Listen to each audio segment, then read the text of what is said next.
Hey, what's up? So my video about whether or not rock is dead got some really interesting comments, and some of them sort of touched on some of my, stray thoughts on the subject that didn't really fit into the video.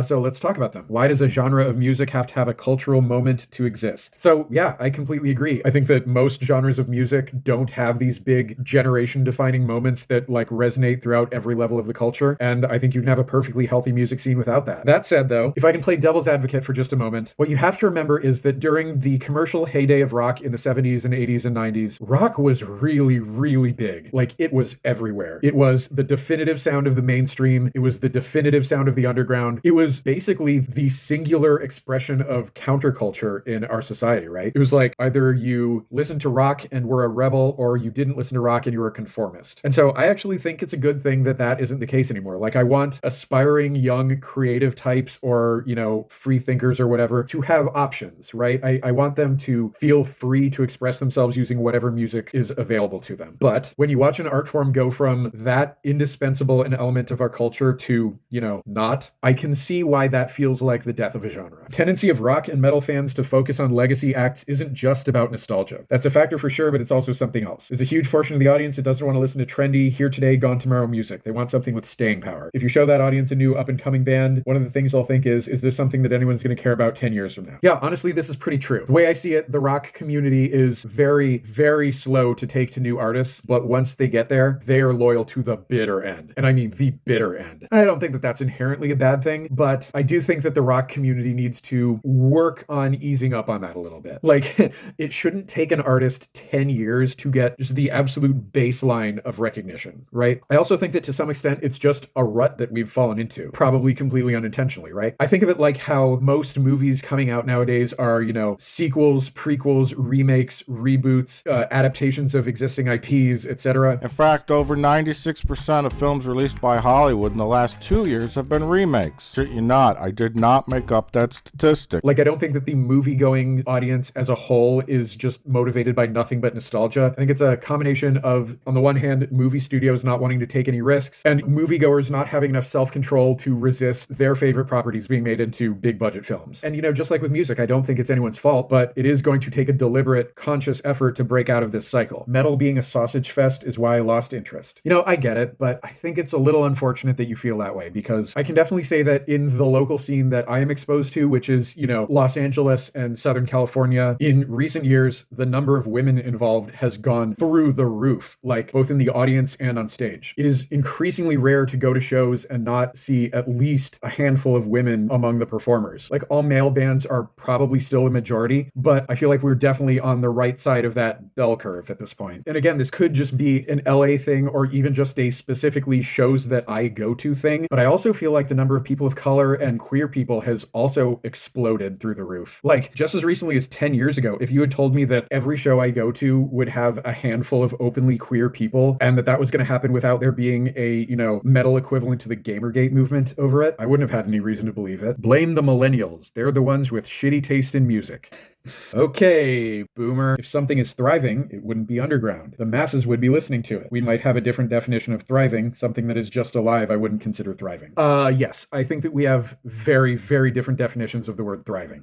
I just fundamentally don't agree that an art form needs to have MTV levels of mainstream success in order to be considered thriving. If, like I mentioned in my previous video, a type of music can sell out several thousand head capacity venues on a single night, I don't know, man. I feel like I'm fucking golden with that shit. I was 100% with you until you simped.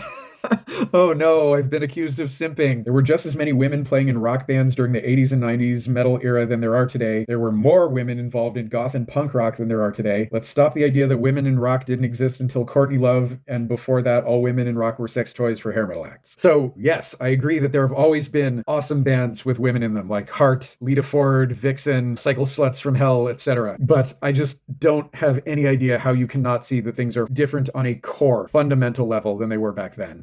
Dancing girl videos in rock are 100% a thing of the past. The number of women on stage is through the roof. The degree of sexuality that they have to present themselves with is way down, etc. And the turning point really was the egalitarian attitudes brought about by the grunge era. And now look, I adore Lita Ford, but she literally has an album called Dangerous Curves, and the album art is a picture of her butt. Phenomenal album. Holy Man is one of my favorite hard rock songs of the 80s.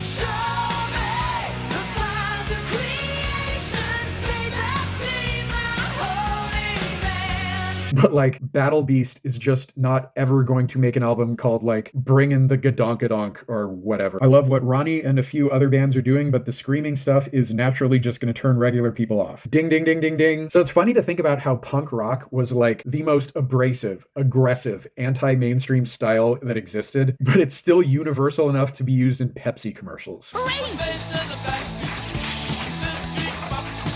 No one is ever going to make a Pepsi commercial out of Gorgasm. Which, like, just consider what that means. In the 70s and 80s, getting involved in underground rock still meant getting to listen to, you know, bouncy, upbeat, melodic music.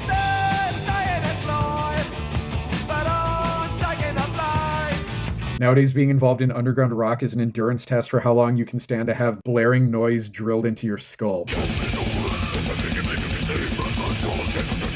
Which, don't get me wrong, I love death metal, but it is what it is. So, like any art form, rock needed to be allowed to evolve naturally, right? Like, I would never have wanted anyone telling Deicide, no, what are you doing? Don't you care at all about the future of rock music? But that said, what the rock fandom decided it wants is abrasive, untuneful music designed to weed out all but the most dedicated listeners. And the consequence of that is that not as many people like listening to it. I think this even applies to something as straightforward as grunge music, honestly. Like, if you ever decide to do a deep dive into, like, different genres of rock, what you'll notice is that grunge kind of has a learning curve.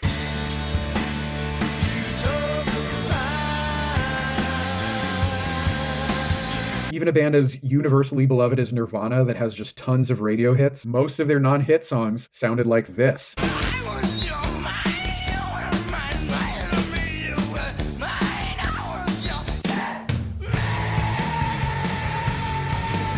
Hair metal does not have a learning curve.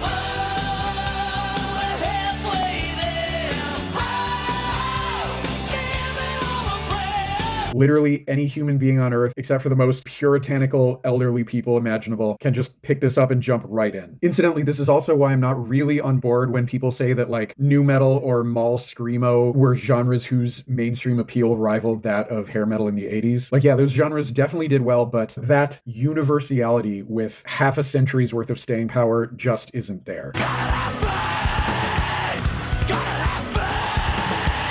Well, rock and metal are different for one thing, and folks confuse this. So it's possible that I use the terms rock and metal a little too interchangeably in videos that I've done on this subject, but at the end of the day, metal is a subgenre of rock. The accomplishments made in the metal genre are really accomplishments made in the rock genre. Think of it like the dog-poodle analogy. Not all dogs are poodles, but all poodles are dogs. Not all rock is metal, but all metal is rock. I disagree with all metal being rock. Some of it is just laughable to categorize bands like Agoraphobic Nosebleed under the same genre as Fleetwood Mac. So to me, this is like claiming it's absurd to say that Dwayne "The Rock" Johnson and a pygmy marmoset can both be categorized as apes. Like, evolution just produces some pretty weird and disparate outcomes. Fact is, brutal technical death metal is a subgenre of metal, which is a subgenre of rock. Thank you so much for this amazing video. A bit off topic, I wanted to ask, my OKX wallet holds some USDT. What's the best way to send them to Binance? All right, the crypto bots have discovered me. Does that mean that I've actually made it now? One could argue that Italo disco and its subsequent genres are still relevant to electronic music. Yeah, it's probably true, but that's why I was very careful to specify that 1970s American disco is the genre that's fully dead. But even still, I don't think that a genre being dead means that its influence isn't still felt in whatever music is current, right? I listen to almost no dance music, but I imagine that even the most cutting edge shit probably has a lot of core elements that can be traced back to disco influence. Also, I think that might be a bad example because if Todd in the Shadows is to be believed, the only Italo disco song to ever get any sort of recognition here in the States is Tarzan Boy by Baltimora.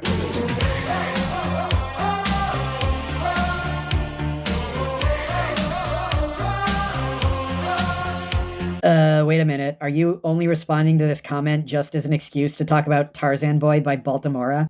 Yes. It's a message get to you. Rock died the moment it became free. Any lil kid who says otherwise has no clue. Concert tours were meant for one fucking thing: to promote a record nobody had to buy, making tickets often cheaper than the $10 album. Thanks again, computer world. So basically what I think this guy's getting at is the, typical rock is dead because of streaming, which No. Cardi B's music is just as free as any rock artist, and she's doing fine. It passed away long, long ago. Sure, whatever you say, Trump's mum. And that's about it. My position is essentially unchanged. Basically, no, rock is not dead, but at the same time, we really need to stop fucking around and find some new artists we actually like. So stay tuned for some actual discussion on that. Peace.